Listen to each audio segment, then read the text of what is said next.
정부는 내 역할을 다 했고 이제는 국회가 해야 될 시간이다 이렇게 얘기하는 것 같고요. 또 국회는 정부는 그동안에 뭐 했냐? 민간 자문가들은 뭘 좀 해답을 좀 내놓지 우리 보고 어떻게 하란 말이냐 이렇게 항변하는 것 같아요. 그 가장 큰 원인은 정부가 10월에 국민연금 종합운영계획에 구체적인 모수계획에 대한 내용을 안 해왔던 거예요. 5년마다 하는 이 계획에 과거 어느 정부도 보수나 진보 정부 떠나서 계획안을 담아서 제출했습니다. 그런데 이번 정부만 유독 안 한 거예요. 대통령이 연금 개혁에 대해서 선거 과정부터 여러 기회가 있을 때마다 강조해야 한 것에 비하면 실제로 정부가 보여준 의지의 결과물은 없다는 거죠. 그래서 자꾸 맹탕이라는 비판이 나오는 거 아닙니까? 자, 그거는 뭐 정부가 여러 가지 어려운 사정이 있었다고 자, 치고, 근데 문제는 지금 정부가 연금 개혁, 종합 개혁안을 발표하고 난 다음에 국회에다 넘기고 뭘 하고 있냐는 거예요.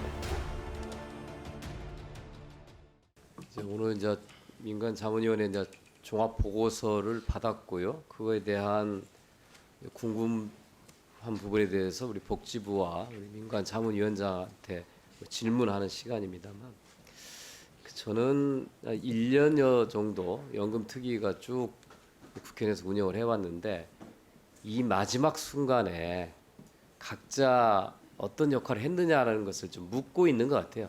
근데 이제 제가 받는 느낌은 정부는 내 역할을 다 했고 이제는 국회가 해야 될 시간이다 이렇게 얘기하는 것 같고요.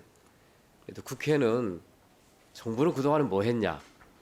민간 자문가들은 뭘 좀 해답을 좀 내놓지 우리 보고 어떻게 하란 말이냐 이렇게 항변하는 것 같아요. 근데 결국은 연금 개혁은 입법 과제입니다. 최종적인 정책 책임은 국회가 지는 겁니다. 그래서 국회 특위를 만든 거기 때문에 저는 좀 국회 책임이라는 입장에서 우리 두 민간 공동위원장과 장관님한테 질의를 하겠습니다.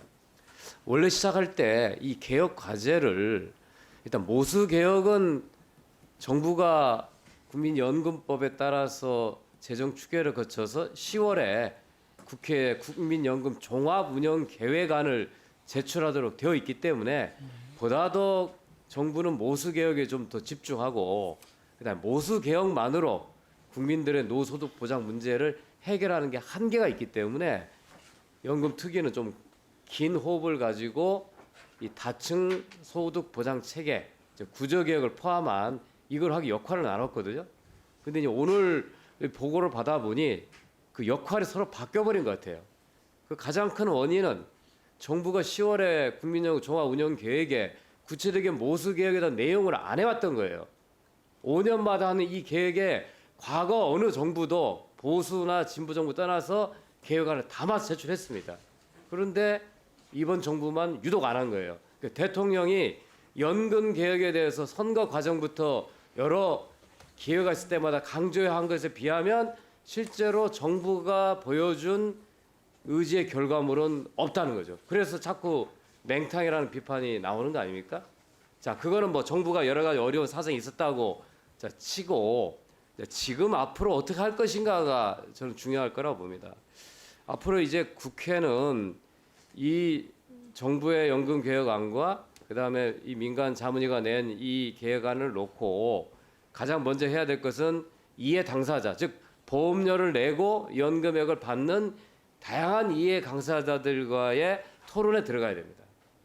그 과정 속에서 이 정부의 안과 국회 특위 민간 자문위가 안이 이게 타당한 것인지 또 우리 각자 이거는 어떤 의견인지를 듣는 과정을 거쳐서 수정하고 보완된 안을 가지고 이제는 직접 국민들한테 묻는 과정을 가야 됩니다. 왜냐하면 실제로 연금 가입자는 모든 국민이거든요.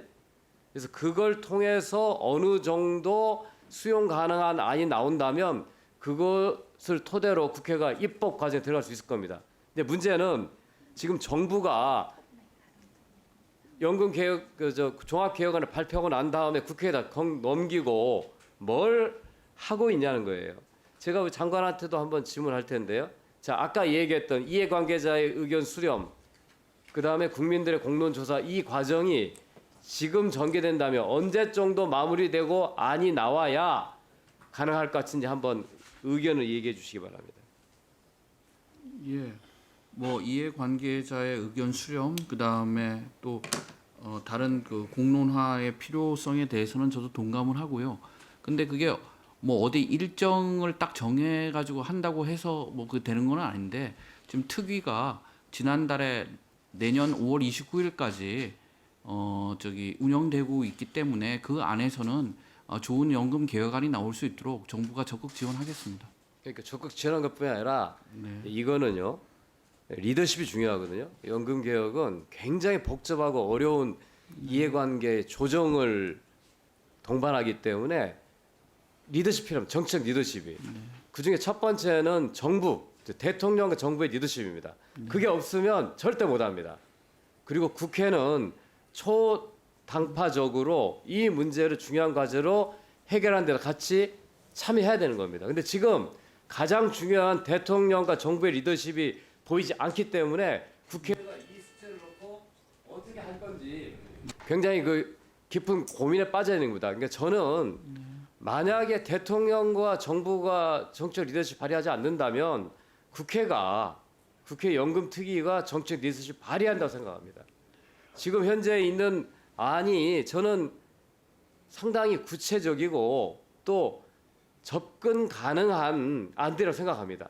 쟁점별로 정리를 잘 해줬기 때문에 이해 당사자들의 좀 요구를 좀 수렴해서 좀 좁혀보고 그리고 난 다음에 그 중에 몇 가지 중요한 쟁점들을 골라서 국민들에게 묻는 과정을 거치면 어느 정도 윤곽이 나옵니다. 근데 그게 그냥 국민들한테 묻고 국민들이 답을 주면 하는 게 아니라 지금부터는 국회와 정부가 어느 정도 방향을 정해놓고 안을 가지고 던질 수 있어야 돼요. 이제 그런 면에서는 우리 두 민간 공동위원장님하고 우리 저 주영 위원장님 그리고 여야 간사가 정말 역사적 책임을 지고 지금부터 나가야 된다고 생각합니다. 이제 더 이상 남탓하면 안 된다고 봅니다. 1년의 과정 동안 길게 토론해서 굉장히 그 민간 전문가들께서 어려운 과제물들을 내놨다고 하면 이게 부실하다라고 자꾸 얘기하지 말고 여기에서 제기된 문제를 중심으로 해서 어떤 방향을 정하고 이제 끌어가는 힘이 필요하다고 생각합니다. 저는 좀 전에 우리 주영 위원장이랑 양 간사가 얘기했는데 그 책임을 지고 가겠다 생각합니다. 그러니까 정부도 너무 두려워하고 피하지 말고 네. 선거 때문에 안 된다고 생각하지 말고 가야 될 필요가 있고요. 두 분 민간 공동위원장님들과 민간 전문가들한테 정말 여기서 고맙다는 말씀 드립니다.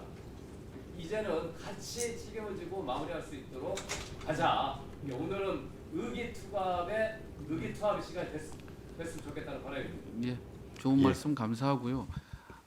아마 역대 대통령님 중에서 가장 그 연금 개혁에 대해서 의지를 표명하신 그 대통령으로서 생각이 됩니다. 지금 윤석열 대통령님이요. 그러니까 대통령 뜻에 맞게 연금 개혁이 이루어질 수 있도록 보건복지부도 최선을 다하겠습니다.